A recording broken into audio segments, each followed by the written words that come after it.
3 বছর পর পর এই দিনটার জন্য আমরা অপেক্ষা করি এবং অভিনয় শিল্পীর সঙ্গে আজকের এই নির্বাচনী আমি ভোট দিতে আসছি এবং আমি ভোট দিব, এখনো দিইনি। আমার কাছে খুবই ভালো লাগছে। দেখেন, আমাদের অভিনয় শিল্পীর সঙ্গে এটা সম্পূর্ণ অরাজনৈতিক এবং অলাভজনক একটি প্রতিষ্ঠান।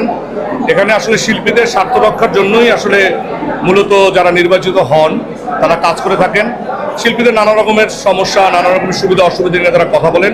তবে ব্যক্তিগতভাবে আমার চাহিদা হচ্ছে যারা নির্বাচিত হবেন তাদের চাহিদা হচ্ছে যে অভিনয় শিল্পী এবং অভিনয়ের ক্ষেত্রে আমরা যারা কাজ করি আমাদের আসলে রাষ্ট্রীয়ভাবে কিন্তু পেশাগত কোনো স্বীকৃতি নেই।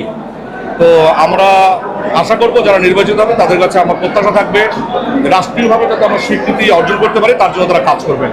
কারণ অভিনয় শিল্পী এবং অভিনয় শিল্প এই পেশাটা যদি রাষ্ট্রীয়ভাবে স্বীকৃত হয় তার সঙ্গে আমাদের যা যা ছোটোখাটো সমস্যাগুলো আছে সেগুলো একসঙ্গে দূর হবে বলে আমি বিশ্বাস করি। মানুষ হচ্ছে শিল্পীরা, তো আমি মনে করি যে শিল্পীদের এই ভালো লাগাটা আমরা আসলে আমাদের একদিনের এই নির্বাচনের মাধ্যমে প্রতিপক্ষ আমরা নির্ধারণ করি না। আমাদের আজকে 5টার পরে ভোট শেষ হয়ে যাবে এবং সবাই আমরা আবার কাঁধে কাঁধ মিলিয়ে একসঙ্গে কাজ করব। সেখানে প্রতিপক্ষ একদিনের জন্য একটি, যেহেতু নির্বাচন একটি পক্ষ বিপক্ষ থাকে, তো সেই পক্ষ বিপক্ষ হয়তো আছে এখানে, একজন আরেকজনকে ভোট দিবে, সেটা থাকবে, কিন্তু সেটা একদিনের জন্য। কালকে থেকে আমরা আবার সবাই কাঁধে কাঁধ মিলিয়ে একসঙ্গে কাজ করব। এই যে সুন্দর এবং একটি সুন্দর বিষয়, এটা অনেকের জন্য শিক্ষণীয় আমি মনে করি।